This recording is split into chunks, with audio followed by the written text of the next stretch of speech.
Gracias por seguir con nosotros. El presidente Jimmy Morales dio el banderazo de salida al ciclo escolar 2018, inaugurando una escuela con un costo mayor a 5 millones de quetzales, la primera de 165 que se pretende construir dentro de la reforma estudiantil. Jimmy Morales, acompañado de la primera dama y sus ministros de Estado, inauguró el ciclo escolar 2018 y una escuela oficial rural ubicada en la aldea El Jícaro, Boca del Monte, Villa Canales. Entre moraleja, el mandatario expresó en su discurso sobre el sueño americano y su sueño de vender plátanos a presidente de la República. Pero yo les quiero hablar de sueños que podemos realizar acá, del sueño guatemalteco. Imagínense ustedes, de vender plátanos en un mercado a ser el presidente de Guatemala. Ese es un sueño realizado. Pero ¿saben qué hubo que tener? Fe.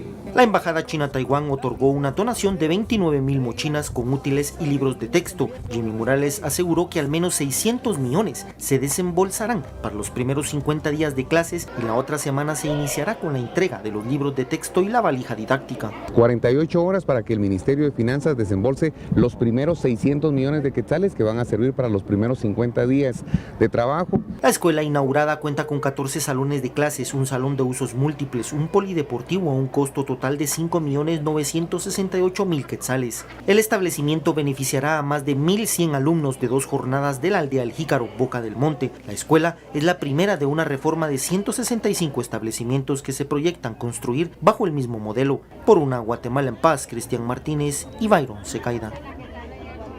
Y el primer día de clases para 308 estudiantes del Instituto Nacional Experimental de San Pedro Zacatepeque San Marcos fue inusual, debido a que tuvieron que llevar su propio escritorio para evitar recibir clases parados o en el piso, como lo han hecho en años anteriores por falta de mobiliario.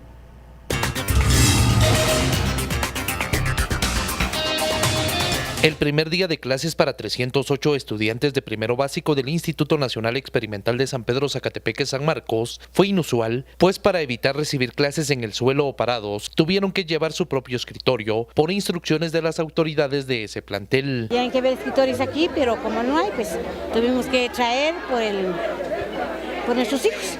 Falta bastante para los alumnos. Los padres de familia reconocen que no fue obligatorio, pero señalan que tuvieron que incurrir en gastos que no estaban contemplados en el presupuesto para el presente ciclo escolar, ya que habrían costado cada escritorio 160 quetzales. Quedamos de acuerdo de traer los escritorios para que los alumnos estén cómodos para estudiar. Un gasto más y el sacrificio para estar trayendo de los escritorios y también para los alumnos. ¿Cuánto gastó usted? 140. Las autoridades del plantel señalan que debido a la falta de mobiliario y a la alta demanda de estudiantes, desde el año pasado se implementó la modalidad de llevar escritorios y todo fue consensuado. Una colaboración de padres de familia, a nadie se le obligó. Al contrario, ellos se dan cuenta de la necesidad que existe para que sus hijos e hijas no estén de pie o estén sentados en el suelo. Por su parte, el director departamental de Educación reconoció que existe el mínimo porcentaje de cobertura de mobiliario, pero desconoce la cantidad total de necesidad en los 30 municipios del departamento. La falta de mobiliario es uno de los indicios que hay en todo el departamento. No siempre tenemos las mejores condiciones, pero tenemos el mínimo para poder estar todos contentos y contentas haciendo todos los ejercicios que el aprendizaje necesita. Desde San Marcos, por una Guatemala en paz, Whitmer Barrera, Noticiero Guatevisión. El Ministerio de Educación por el momento no despedirá a ninguno de los 33 trabajadores que han sido señalados como agresores sexuales, quienes han sido detectados por el Ministerio Público. El viceministro de Educación aseguró que no pueden por el momento destituir a los empleados que han sido reconocidos como agresores sexuales a través de la nueva ley del Banco de Datos Genéticos de Agresiones Sexuales, que el Ministerio Público exige a trabajadores que tienen contacto con menores de edad. Sobre estas personas, pues nosotros haremos un análisis particular porque algunos ya cumplieron su sentencia. Porque es por delitos de acoso, por otros delitos siempre relacionados a la agresión sexual, y nosotros seremos muy respetuosos de la ley en el sentido de no permitir a que ellos trabajen con niños, por ejemplo. Esa es una categoría.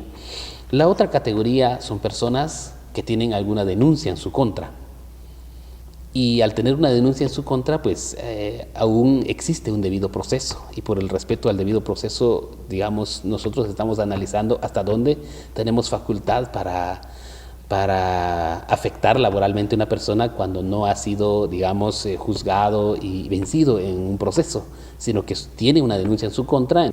El viceministro Canto aseguró que la decisión de destitución se hará después de la investigación junto al Ministerio Público. Por una Guatemala en paz, Esli Melgarejo. Y el INASIF necesitará 30 millones de quetzales para este 2018 para aplicar la ley de Banco de Datos Genéticos que entró en vigencia a partir del 1 de enero pasado. El director del Instituto Nacional de Ciencias Forenses, Fanuel García, explica que para aplicar la Ley de Datos Genéticos de Uso Forense, establece la toma de ADN. Para este 2018 se necesitará el presupuesto de 30 millones de quetzales. Si la cantidad va a crecer, también necesitamos nosotros crecer en cantidad de personal, necesitamos contratar genetistas, necesitamos contratar más equipos de análisis de laboratorio, ¿verdad? Analizadores genéticos, por ejemplo. Detalló que la muestra de ADN a los detenidos se deberá aplicar a partir del 2019, además que ve la ley aplicable si el Estado asigna los recursos necesarios. Nosotros tenemos más o menos un promedio de unos 12,000 muestras al año que hemos estado trabajando de ADN. Y si tomamos en cuenta que bajo la nueva ley tendríamos que prepararnos para unas 20,000 muestras para el presente año, eso quiere decir que es más del 100% de lo que el INASIF ya venía trabajando. Resaltó que la ley es útil para resolver casos de agresión sexual.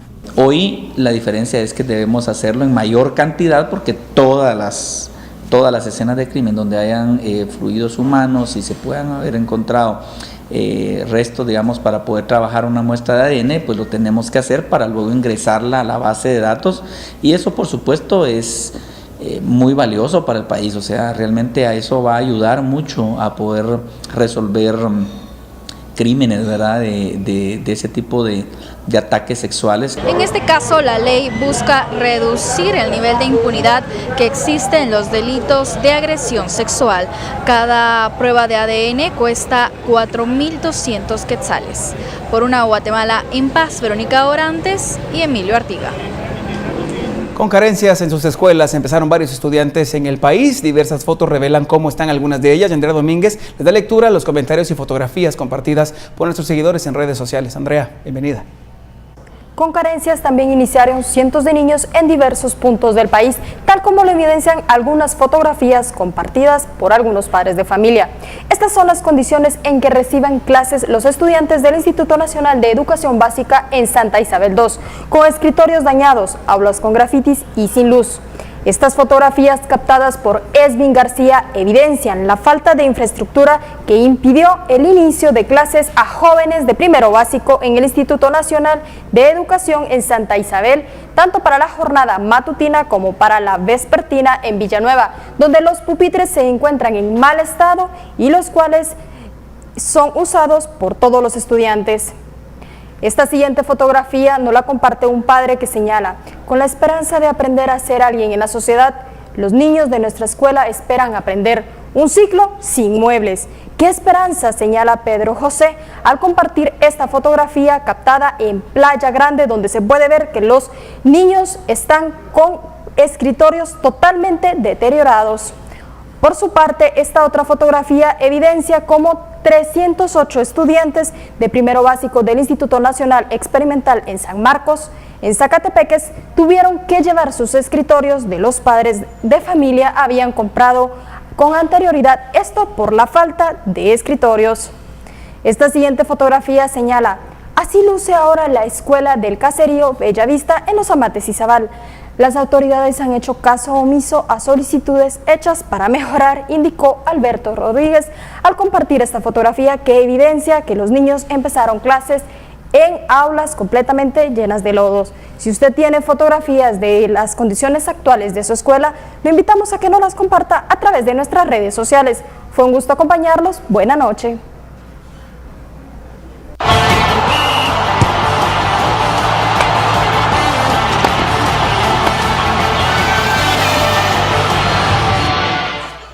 Gracias, Andrea. Vamos a cambiar el tema. La Asamblea de Clubes de la Liga Tercera División resolvió no desafiliar al Club Carcaj Juvenil de Chiquimula, que en noviembre del año pasado fue suspendido de por vida por la agresión que sufrieron los árbitros en un partido oficial.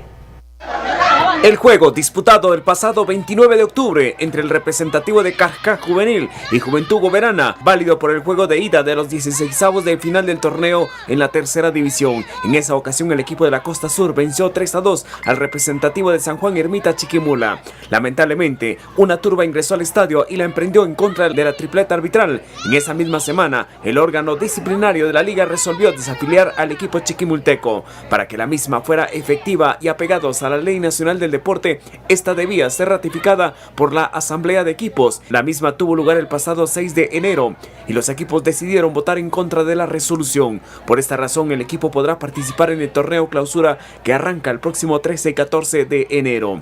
Debido a lo complicado del asunto, el caso será elevado a la Federación Nacional de Fútbol. La misma deberá conocer lo más pronto posible para saber si el equipo participa o no en el torneo. Por una Guatemala en paz, Noticiero Guatevisión, Luis López.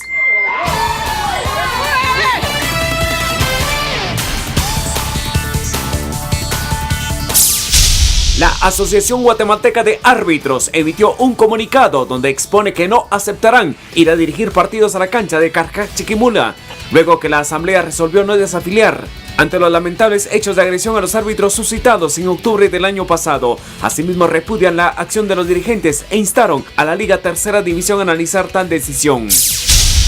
Guastatoya oficializó la incorporación de sus últimos 2 refuerzos extranjeros, el delantero mexicano Emanuel Tapia, exjugador de Suchitepeques, además del volante salvadoreño Odir Flores, proveniente del Águila de El Salvador. Por una Guatemala en paz, Noticiero Guatevisión, Luis López.